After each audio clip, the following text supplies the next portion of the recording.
আসসালামু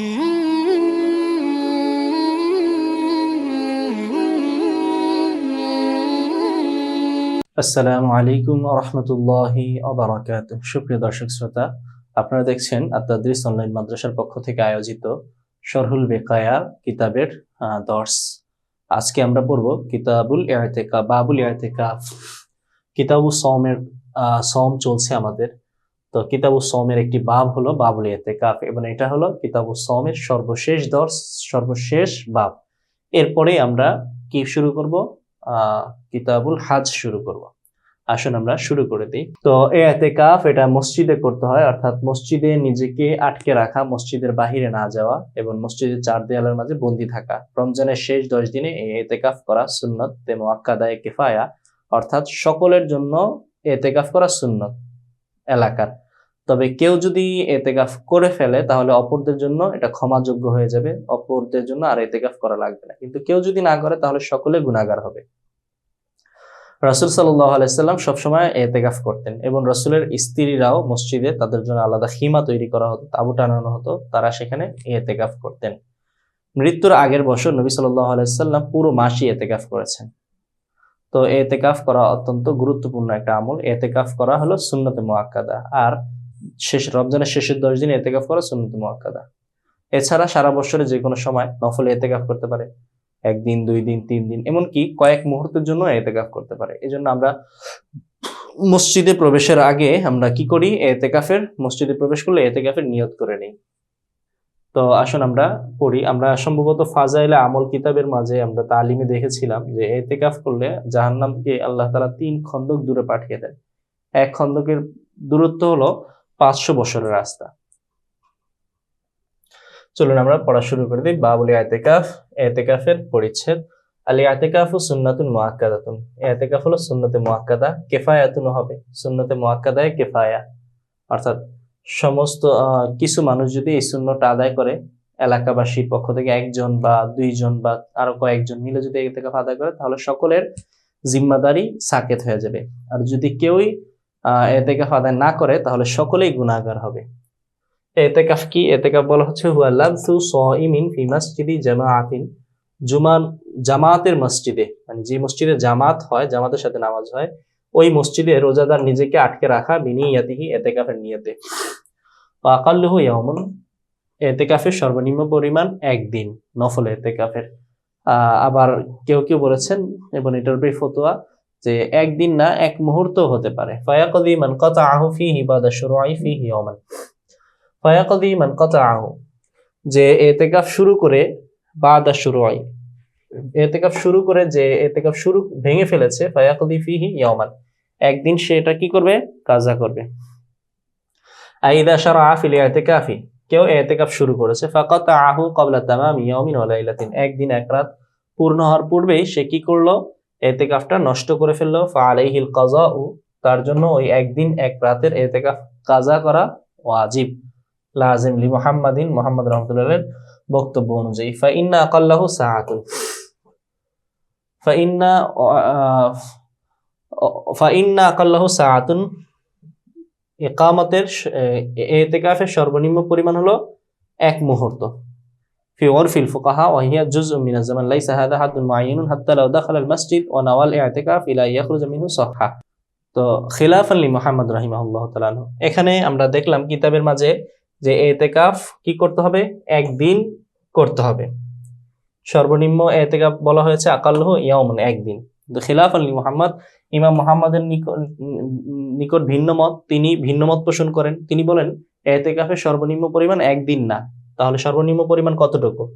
তো ইমাম মুহাম্মদ বলে ফাইন্না আকাল্লাহু সাআতুন আইনদাহু, ইমাম মুহাম্মাদের নিকট ইতিকাফের সর্বনিম্ন পরিমাণ হলো 1 মুহূর্ত।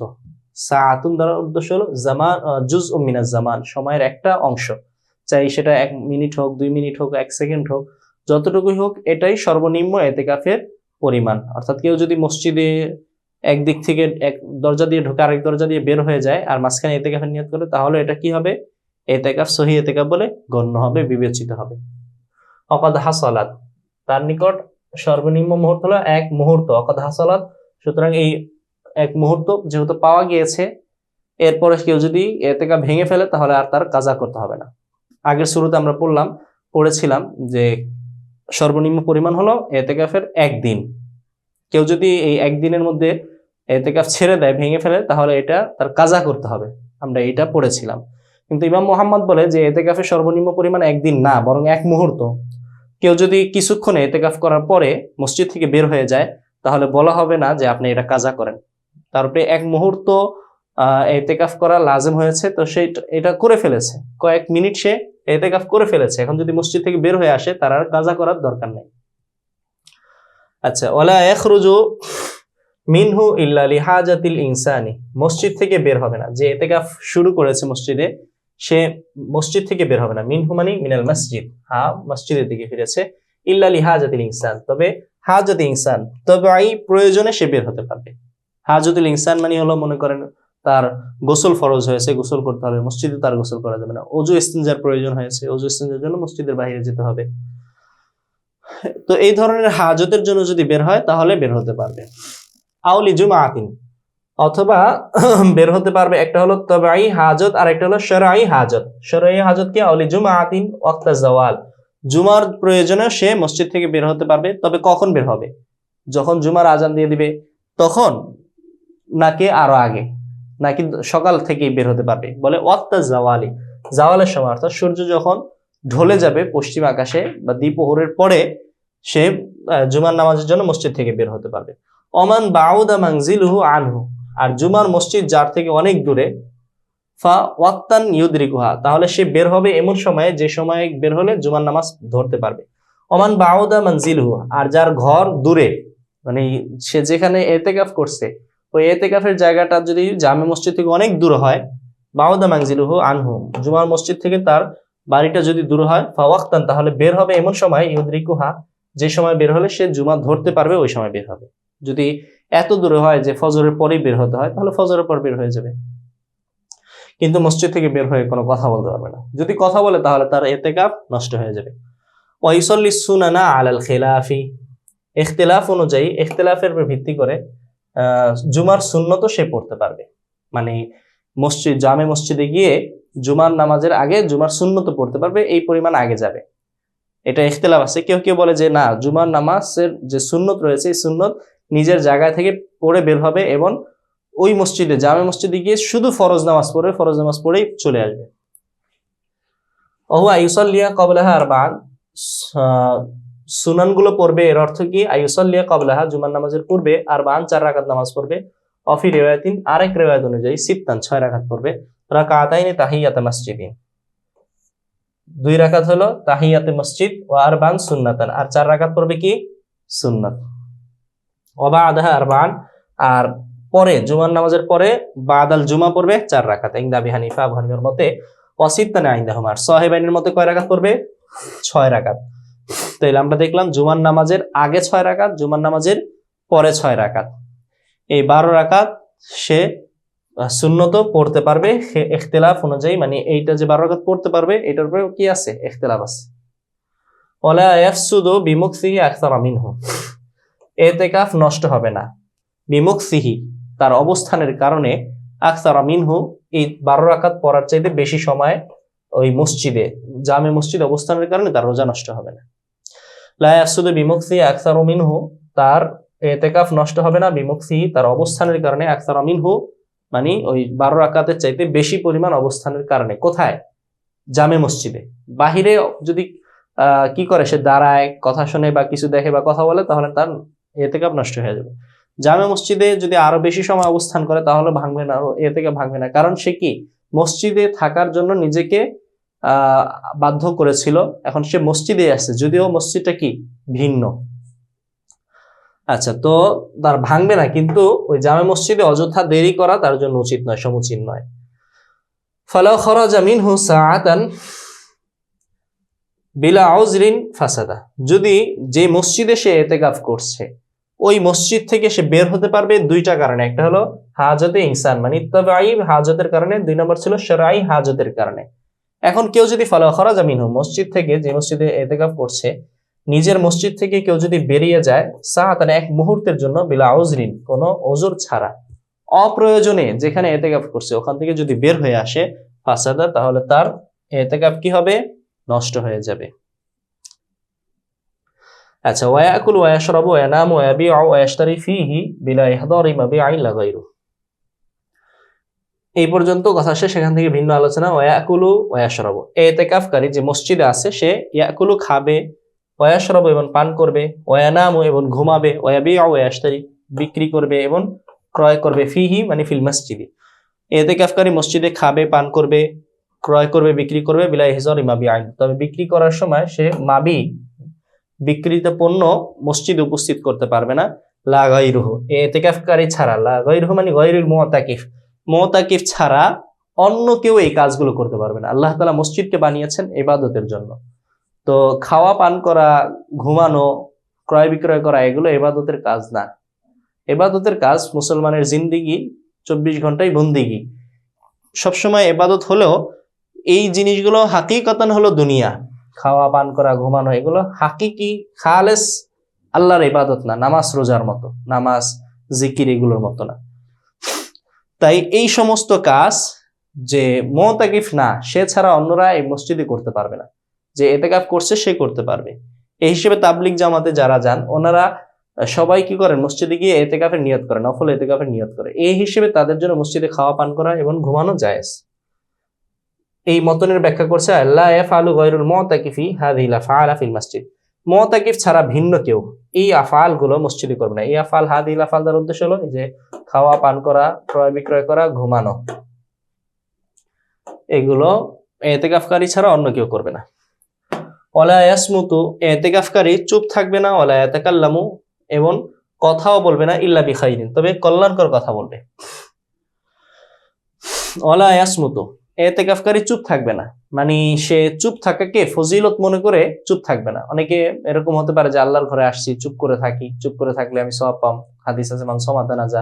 তো চুপ করে থাকাকে যদি সে ফজিলত মনে করে এবং ফজিলত মনে করে চুপ থাকে তাহলে তার জন্য এটা জায়েজ না, বরং সে কিছু কথাবার্তা বলবে। ওয়ালা ইয়াতাকাল্লামু, অতিরিক্ত কথাবার্তা বলবে না বা অযথা কথাবার্তা বলবে না, ইল্লা বিখাইরিন তবে কল্যাণকর কথা সে বলতে পারবে। অপ্রয়োজনীয় বেহুদা কথাবার্তা বলে অযথা গল্প গুজব করে ইতিকাফকারী তার মূল্যবান সময় নষ্ট করবে না এবং মসজিদের পবিত্রতা নষ্ট করবে না। ওয়ায়াবতুলুহু, ইতিকাফকে বাতিল করে দিবে আল ওয়াতিউ, ওয়াতি করা, স্ত্রী সঙ্গম করা, ওয়ালাউ লাইলান যদিও সে কি করে রাত্রবেলা এটা করে, মানে রাত্রবেলা অনেক সময় ভুলে ঘুমের কারণে এরকম কাজ হয়ে যেতে পারে। তো যদি ভুলেও হয়, রাত্রবেলাও হয়, তাহলেও এই সহবাসের কারণে ইতিকাফ ভেঙে যাবে। নাসিয়ান অথবা ঘুমের চোখে সে সহবাস করছে, ইতিকাফ নষ্ট হয়ে যাবে। ওয়াতিউহু ফি গায়রি ফারাজিন, এবং ফারাজ ছাড়া, স্ত্রীর সামনের রাস্তা ছাড়া অন্য দিক দিয়ে যদি অতি করে তাহলেও কি হবে, তার ইতিকাফ নষ্ট হয়ে যাবে। কুবলাতুন আও লামসুন ইন আনজালা, এবং স্ত্রীকে চুমু দেওয়া এবং স্পর্শ করা যদি এতে বীর্যপাত হয় তাহলেও কি হবে, ইতিকাফ বাতিল হয়ে যাবে। ইয়াবতুলুহুর ফাইল এই সবগুলো। এক নম্বর হলো অতি, এটা হলো ফাইল। ইতিকাফকে বাতিল করে দিবে কে, অতি করা, চাই ইচ্ছাকৃতভাবে হোক, রাত্রবেলা হোক, দিনে হোক, অথবা ইচ্ছাকৃতভাবে হোক বা ভুলে। এমনি ভাবে 2 নম্বর হলো সামনের রাস্তা ছাড়া ভিন্ন কোথাও সহবাস করা, এটাও অতি ভেঙে ইতিকাফকে ভেঙে দিবে। 3 নম্বর ছিল চুমু দেওয়া। 4 নম্বর স্পর্শ করা, তবে শর্ত হলো ইনজাল হতে হবে, বীর্যপাত হতে হবে। বীর্যপাত হলে তার ইতিকাফ নষ্ট হয়ে যাবে। ওয়াইল্লা ফালা, আর যদি স্পর্শ করে আর চুমু দেয় আর এতে তার ইনজাল না হয় তাহলে আবার ইতিকাফ নষ্ট হবে। ওয়াইন হারুমান, যদিও এই কাজগুলো ইতিকাফ অবস্থায় হারাম, ইতিকাফ অবস্থায় নিজের স্ত্রীকেও চুমু দেওয়া, স্পর্শ করা হারাম। ওয়াল মারআতু তা'তাকিফু ফি বাইতিহা, নারীরা তাদের ঘরে নামাজের জায়গায় ইতিকাফ করতে পারবে। ওয়াল মারআতু তা'তাকিফু, নারীরা ইতিকাফ করবে ফি বাইতিহা, তাদের ঘরে, অর্থাৎ ঘরে মানে হলো প্রত্যেকের বাড়িতে একটা নামাজের নির্দিষ্ট জায়গা থাকে নারীদের, ওই জায়গাটা সে পর্দা দিয়ে চাইলে ইতিকাফ করতে পারবে।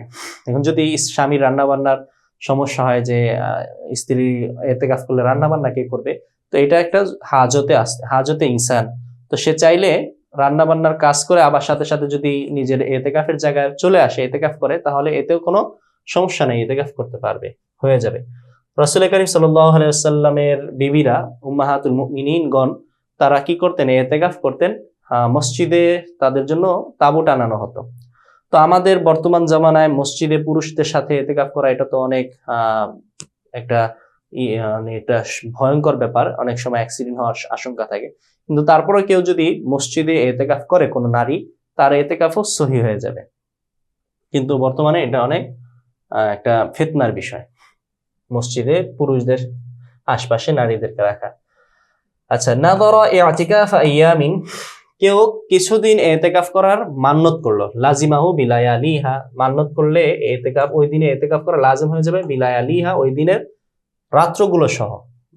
কেউ দিনের বেলা শুধু এতেকাফের নিয়ত করেছে, তাহলে শুধু দিনের বেলা লাজিম হবে না, বরং রাত্র সহ উভয় সময় এতেকাফ করা লাজিম হবে। ওয়ালা আন, এবং এই যে রাত্র দিন, এইগুলোকে লাগাতার এতেকাফ করতে হবে, বিলা শর্তিহি, বিলা শর্তিহি, শর্ত ছাড়াই। অর্থাৎ কেউ যদি এতেকাফের মান্নত করে, তাহলে এই এতেকাফের মান্নত করলে এতেকাফ গুলো পালন করবে কিভাবে? যদি দিনের বেলা নিয়ত করে তাহলে রাত্র ওয়াজিব হয়ে যাবে, আর ওয়ালা আন, লাগাতার ওয়াজিব হবে, মানে আজকের দিনে এতেকাফের নিয়ত করেছেন, তো আজকের দিনেও এতেকাফ করতে হবে, আজকে রাত্রেও এতেকাফ করতে হবে। ওয়ালা আন, লাগাতার ভাবে, বিলা শর্তি, যদিও কি করে, ওয়ালা এর শর্ত না করে, অথবা রাত্রে এতেকাফ করার শর্ত না করে, তাহলে রাত্রে ওয়াজিব হবে, আবার লাগাতার একটার পর একটা করাও ওয়াজিব হবে, শর্ত করা ছাড়াও। আর যদি শর্ত করে তাহলে তার আগেই হবে। অফি ইয়াউমাইনি বিলাইলাতিহিমা, আর যদি এতেকাফের মান্নত করে কি 2 দিন, তাহলে বিলাইলাতিহিমা, ওই 2 রাত্র সহ এতেকাফ লাজিম হবে। অসহহা নিয়াতুন নাহারি খাসাতান, কেউ যদি শুধু দিনের নিয়ত করে তাহলে এটাও সহি, মানে কেউ এতেকাফের নিয়ত করছে শুধু আমি দিনের বেলা এতেকাফ করব, তাহলে নফল এতেকাফ হিসেবে শুধু দিনের বেলা এতেকাফ করলে এটা সহি হবে, এটা করতে কোনো সমস্যা নেই। তো সুপ্রিয় দর্শক শ্রোতা, আমরা কিতাবুল সওম শেষ করলাম, আমরা এখন সামনের দর্শে কিতাবুল হাজ থেকে শুরু করব, এবং এটা আমাদের শরহুল বিকায়ার প্রথম খণ্ডের সর্বশেষ অধ্যায়। তো আশা করছি আপনারা এ পর্যন্ত বুঝতে পেরেছেন। তো আমরা পরবর্তী ক্লাসে ইনশাল্লাহ কিতাবুল হাজ থেকে শুরু করব। তো সামনের ক্লাস দেখার আমন্ত্রণ জানিয়ে আজকের মতো এখানে শেষ করছি। আসসালামু আলাইকুম ওয়া রাহমাতুল্লাহি ওয়া বারাকাতুহু।